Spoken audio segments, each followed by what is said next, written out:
Pepsi est une marque que presque tout le monde connaît dans le monde entier, car ses produits sont commercialisés dans plus de 200 pays et territoires. On peut dire que c'est une entreprise de grande envergure, dont tout le monde a entendu parler. Mais je risquerais d'affirmer qu'elle dépasse largement la perception que la majorité des gens ont de sa grandeur. On pourrait penser que toute sa essence se réduit à la vente de soda sous la marque Pepsi. Mais cette vision serait trop superficielle et erronée. Dans cette vidéo, je vais tenter de montrer que la situation est bien plus complexe et intéressante. Bien sûr, cette entreprise vend des milliards d'unités de ses produits chaque année, environ 1 milliard de boissons par an, ce qui témoigne de son ampleur.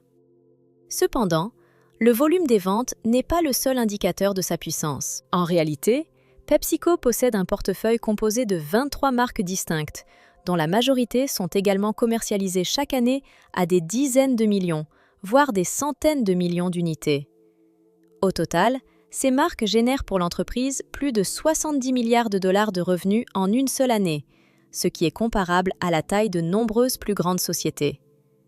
Grâce à ces revenus, PepsiCo occupe régulièrement des places élevées dans la liste Fortune 500, la liste des plus grandes entreprises du monde, ce qui confirme une fois de plus son statut de l'un des géants des affaires modernes. Aujourd'hui, je souhaite parler des 5 principales catégories de vente de cette entreprise, qui reflètent le plus fidèlement son envergure et sa diversité. Au fil des années, certaines de ces catégories ont été inattendues pour la société, d'autres ont disparu, mais toutes ont joué un rôle dans la formation de la stature mondiale actuelle de PepsiCo. Commençons, bien sûr, par le secteur des boissons, car c'est là que l'histoire de la société a débuté et que repose toute la réputation de la marque. Curieusement, tout a commencé à la fin du 19e siècle, en Caroline du Nord, dans une pharmacie appartenant à un célèbre pharmacien nommé Dr Bredem. C'est lui qui a créé la recette originale de la boisson qui est devenue par la suite connue sous le nom de Pepsi ou Pepsi-Cola. À l'époque, la popularité des sodas auprès des clients augmentait et une demande pour des boissons similaires est apparue. Le Dr Bredem a décidé de créer son propre produit pour répondre à cette demande. Au départ, il l'a appelé Bread's Draft, la bière de Bread, mais il l'a rapidement rebaptisé Pepsi-Cola. Lorsque la recette a été finalisée, il a lancé son activité en organisant la production et la distribution de ce produit selon un modèle très similaire à celui utilisé par les créateurs de Coca-Cola. Il préparait le sirop directement dans la pharmacie, puis le vendait aux propriétaires de distributeurs automatiques et d'étals combinés, appelés fontaines à sandwich, qui, en mélangeant le sirop avec de l'eau gazéifiée, vendaient les boissons à leurs clients. Plusieurs années ont passé, et grâce à la popularité de la marque, le Dr Bredem a décidé de consacrer toute sa vie à cette entreprise. Il a fermé la pharmacie et créé un espace séparé pour la fabrication du sirop afin d'augmenter les volumes de production. Rapidement, il a commencé à franchiser, à licencier la fabrication et la vente de sa boisson dans différentes régions, ce qui lui a permis d'accroître ses ventes et de rendre son produit largement accessible à travers le pays. Au début du XXe siècle, il avait déjà fondé une entreprise complète de production de soda. On peut dire que son idée avait évolué pour devenir une grande industrie. Cependant, c'est précisément ici que les difficultés ont commencé. La Première Guerre mondiale a gravement compliqué la situation des prix du sucre, qui était le principal ingrédient de son sirop. Pendant la guerre, le prix du sucre a atteint des niveaux très élevés, ce qui a sérieusement nui à ses affaires.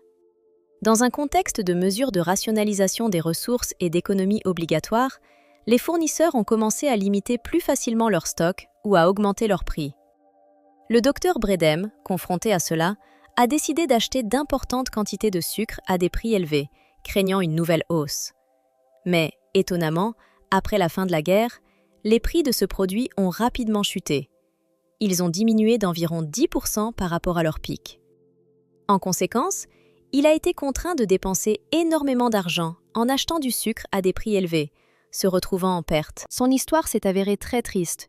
En raison de difficultés financières, il a dû faire faillite, vendre tout ce qui restait, la marque, la recette, l'équipement, et retourner à sa première profession, en continuant de travailler en tant que pharmacien. Le propriétaire suivant, qui a repris l'affaire après sa faillite, a également connu l'échec, malgré des tentatives répétées de relancer la production. Il a essayé pendant environ 10 ans, mais en 1931, il a aussi été obligé de déclarer faillite. 3 propriétaires successifs, y compris ceux qui ont tenté de redémarrer l'entreprise, ont également échoué. Et seul le 3e, après de longues années de lutte et de tentatives, a finalement réussi, à stabiliser le produit et finalement à renforcer considérablement la position de la marque. C'est ainsi qu'est apparu ce fameux boisson, aujourd'hui reconnu par tous. Voilà comment s'est développée l'histoire de l'une des boissons les plus célèbres, et en général, de l'entreprise qui est devenue avec le temps l'un des plus grands conglomérats dans le secteur des produits alimentaires et des boissons. Et si l'on parle de ceux qui rencontrent des difficultés dans la réalisation de leurs idées, le destin de ce produit montre que, même dans les moments les plus difficiles, la persévérance et la ténacité peuvent tout changer. Le marché des boissons est riche en diversité, et parmi les nombreuses marques présentes dans le monde, une entreprise se distingue par sa riche histoire et ses succès stratégiques, lui permettant d'occuper une place de leader. L'histoire initiale de cette entreprise est pleine de rebondissements incroyables et de surmontements d'épreuves difficiles. Et c'est précisément cette résilience qui explique son unicité et sa force. Beaucoup pourraient être surpris d'apprendre que la marque, aujourd'hui vendue dans le monde entier, a traversé 2 crises financières graves et des faillites, bien longtemps avant de devenir largement reconnue par le grand public. Et ce n'est que le 3e propriétaire, nommé Charles Gutsch, qui a fait un pas décisif vers le succès. En réalité, il était le président d'une chaîne de grands magasins de confiserie, qui vendait inévitablement non seulement du chocolat et des bonbons, mais aussi des sodas gazeux. Après avoir acquis cette marque célèbre, il a cessé d'offrir aux amateurs de bonnes boissons gazeuses la Coca-Cola classique et a décidé de se concentrer spécifiquement sur la vente de Pepsi. Cette démarche s'est avérée réfléchie et a joué un rôle important dans l'augmentation de la popularité de la marque, car, à partir de ce moment, elle est devenue le produit principal de la chaîne. Cependant, la véritable star de cette période fut une brillante stratégie marketing qui a permis de faire passer la boisson à un nouveau niveau de développement. Il s'agit de la décision de vendre des bouteilles de 12 onces liquides à seulement 500, ce qui représentait une véritable révolution. À l'époque, ces bouteilles étaient environ 2 fois plus grandes que les standards, au même prix, ce qui les rendait très attractives pour les consommateurs durant la Grande Dépression. Cette crise économique créait d'énormes difficultés pour la population, et chaque acheteur cherchait à obtenir plus de produits à moindre coût. C'est cette opération qui devint un véritable succès auprès des acheteurs et qui permit à la marque de gagner la confiance et la sympathie d'un grand nombre de personnes. Pour renforcer cet effet, les marketeurs ont inventé un slogan mémorable, presque comme un hit, quote 22, signifiant que 12 onces de soda, c'est beaucoup, surtout à un prix aussi bas. Dans la publicité en première page, l'idée était quote 23 suivi d'une recommandation passionnée, quote 24. Tout cela a rendu la marque inoubliable, consolidé sa position et construit une réputation unique. Ensuite, nous allons brièvement évoquer le processus général de développement de l'entreprise et de la marque, car ces réalisations et cette histoire constituent la base essentielle pour sa prospérité future. Prenons par exemple quelques boissons clés et innovations qui ont joué un rôle important dans l'élargissement de la gamme et le renforcement de sa position sur le marché. Par exemple, en 2000, a été lancée une boisson appelée Tirez-bas, quote, Tirez-bas, 25, Tirez-bas. Elle est devenue une étape importante dans le développement de l'assortiment pour ceux qui recherchent des alternatives faibles en calories. Et, ce qui est crucial, elle a été la première boisson de cette catégorie à se répandre dans tout le pays. En réalité, son lancement a eu lieu 18 ans avant l'apparition d'une autre boisson diététique populaire. Quote 26. Il est important de noter qu'auparavant, la société avait déjà proposé Tab, une boisson gazeuse diététique à faible teneur en calories, qui était apparue bien avant Dacola. Toutefois, Diet Pepsi est devenue la première alternative sans calories, presque révolutionnaire, qui a largement gagné en popularité. La même année où la vente de Diet Pepsi a commencé, l'entreprise a également lancé une nouvelle variante de soda, quote 4, qui a rapidement rencontré un grand succès et est devenue la 2e boisson la plus vendue après le Coca-Cola classique. Dans les années 90, Elle a dépassé la célèbre Quote 5, rivalisant avec elle avec succès, voire la surpassant en popularité dans la catégorie des boissons sans caféine sur l'ensemble du territoire des États-Unis. Depuis lors, la société continue d'étonner ses fans par une gamme variée de nuances colorées et d'additifs savoureux. Ainsi, en 1984, la boisson Quote 6 a été lancée, se distinguant par une idée unique. Elle fut la première parmi ces boissons à contenir du jus de fruits naturel, goût citron-lime. Elle est devenue très populaire et a rivalisé avec des produits tels que Quote 7 et Quote 8, tout en étant légèrement plus reconnaissable grâce à la présence d'ingrédients naturels.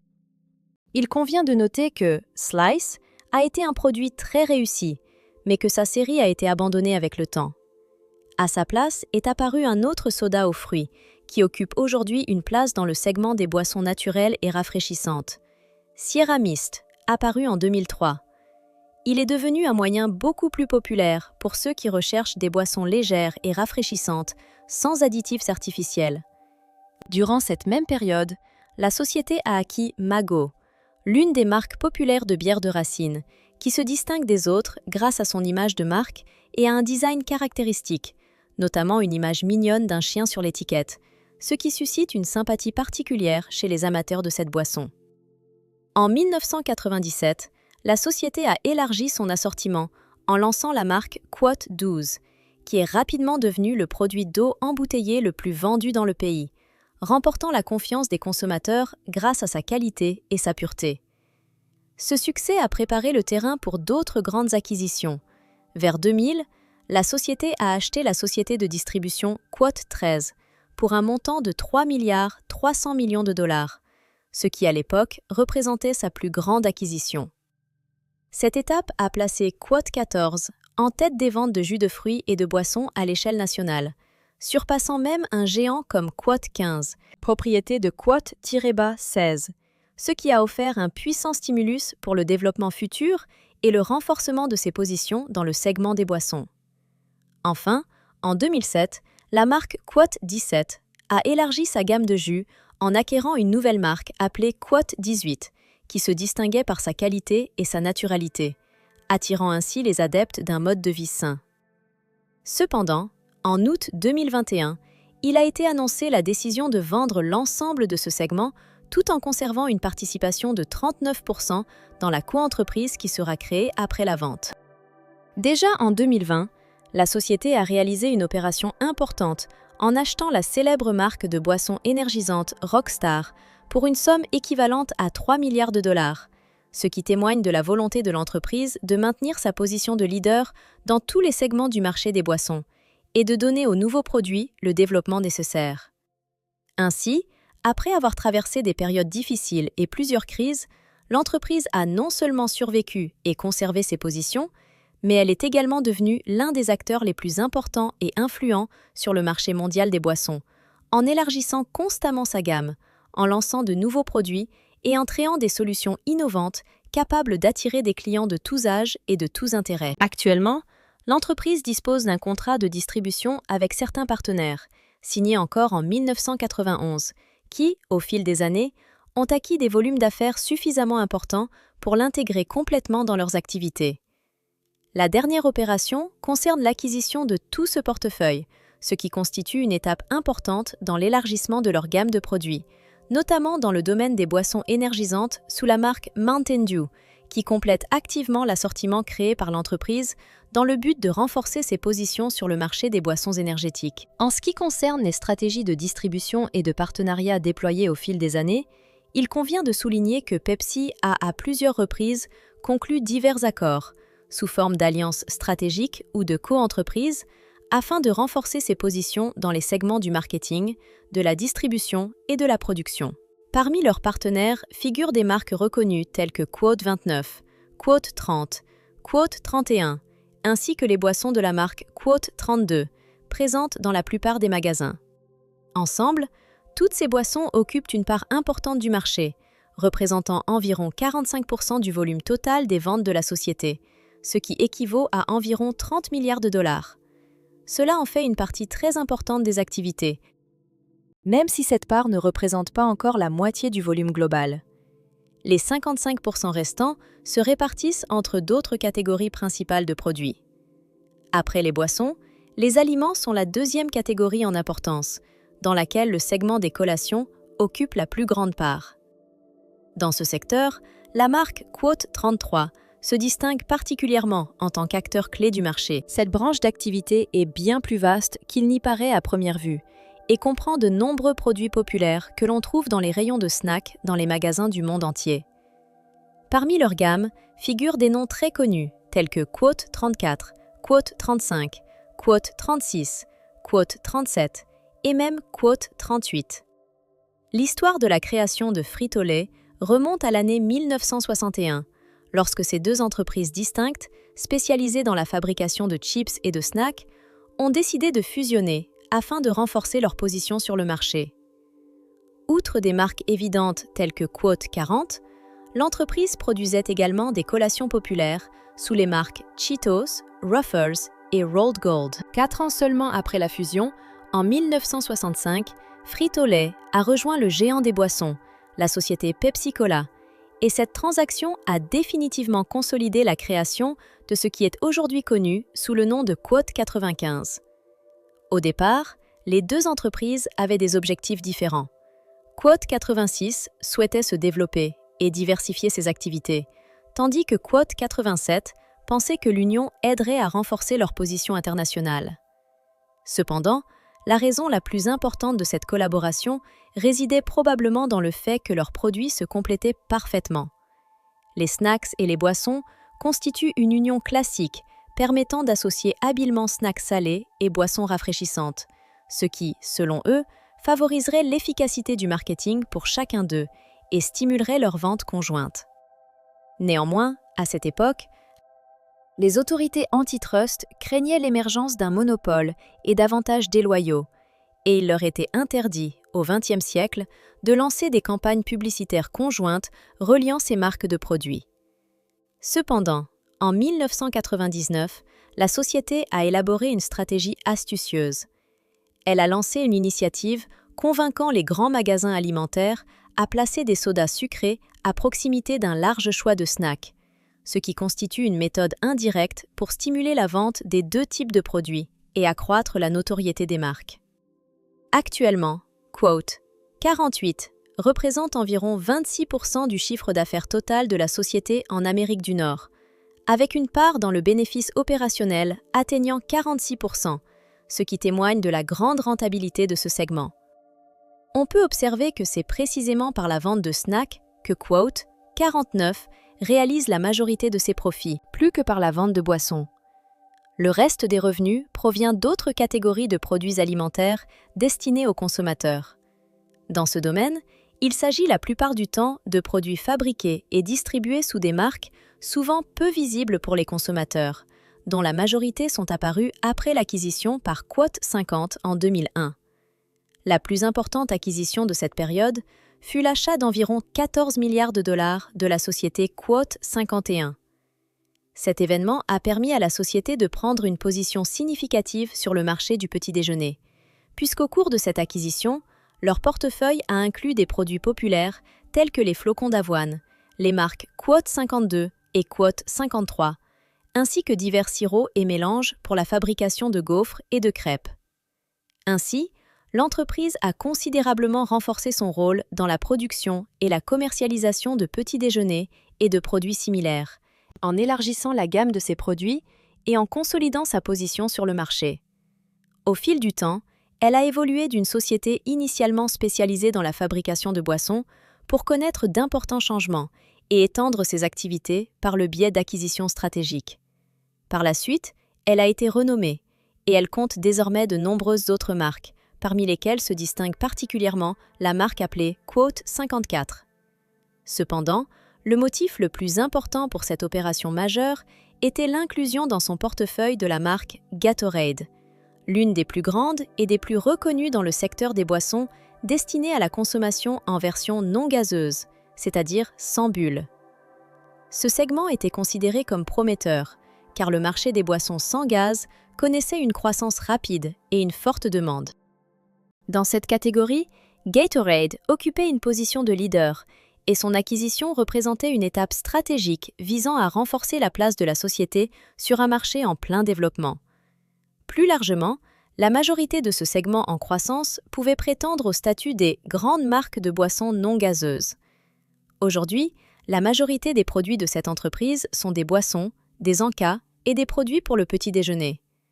Cependant, j'aimerais évoquer deux autres domaines d'activité qui, autrefois, jouaient un rôle important pour cette société et qu'il est utile de détailler. Le premier concerne le secteur de la restauration rapide, car, croyez-le ou non, cette multinationale a été un temps l'un des plus grands propriétaires de chaînes de restaurants de restauration rapide dans le pays. Attention, c'était dans les années 70, précisément en 1977, qu'elle a acquis la chaîne de pizzeria Pizza Hut, et seulement un an plus tard, en 1978, elle a acheté une autre chaîne populaire, Taco Bell. Ces acquisitions ont été réalisées à quelques mois d'intervalle, ce qui montrait que l'entreprise avançait activement dans cette direction, renforçant sa présence dans le secteur de la restauration rapide. La principale motivation était de créer un réseau stable de points de vente pour leurs sodas. Le temps libre et la habitude de consommer beaucoup de jus ou de soda dans les établissements de restauration rapide rendaient ce segment particulièrement stratégique. Pour garantir que leurs propres produits dominaient, ils ont pris la décision stratégique de racheter ces réseaux spécifiquement pour y vendre leurs boissons, et non pour concurrencer d'autres fabricants. De plus, en 1986, afin de renforcer leur position dans ce domaine, ils ont effectué une autre acquisition importante. Ils ont acheté la chaîne Quote 60. La transaction s'est élevée à environ 850 millions de dollars, et à ce moment-là, ils possédaient déjà 3 des 10 plus grands réseaux de restauration rapide du pays. Jusqu'à cette époque, Quote 61, malgré le fait qu'ils vendaient ses produits sous la marque Coca-Cola, avait rapidement changé de fournisseur dès qu'une usine de production PepsiCo est apparue, passant immédiatement à cette multinationale et remplaçant complètement son fournisseur de boissons gazeuses. Cela a créé une situation unique. En achetant un grand réseau de restaurants, l'entreprise influençait en réalité le marché et pouvait même exercer une influence sur l'approvisionnement en boissons dans ses propres restaurants.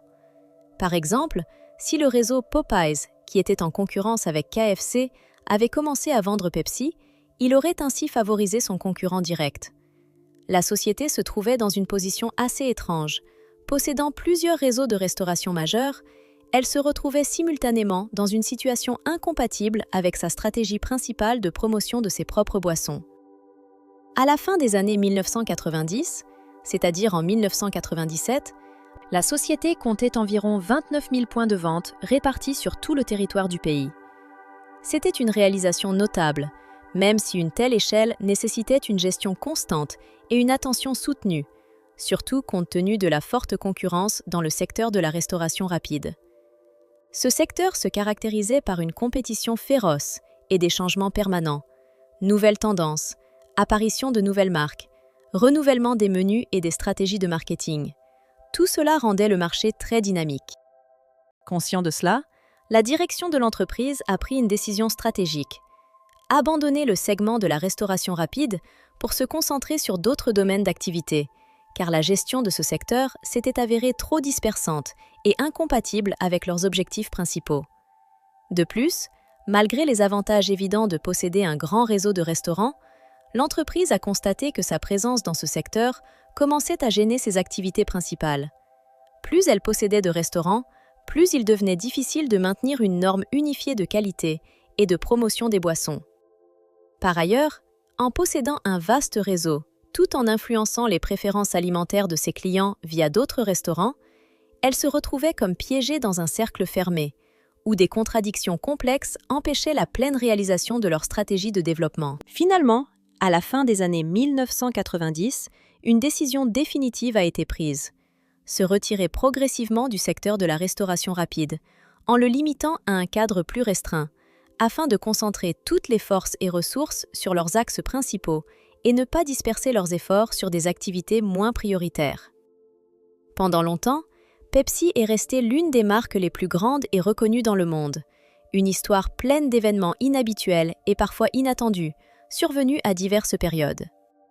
L'une de ces pages de sa riche chronologie fut la stratégie de restructuration de l'entreprise, lorsque les anciennes divisions, impliquées dans différentes activités, furent séparées en sociétés distinctes. Beaucoup d'entre elles maintinrent généralement des relations commerciales proches avec la société, malgré leur devenir indépendants.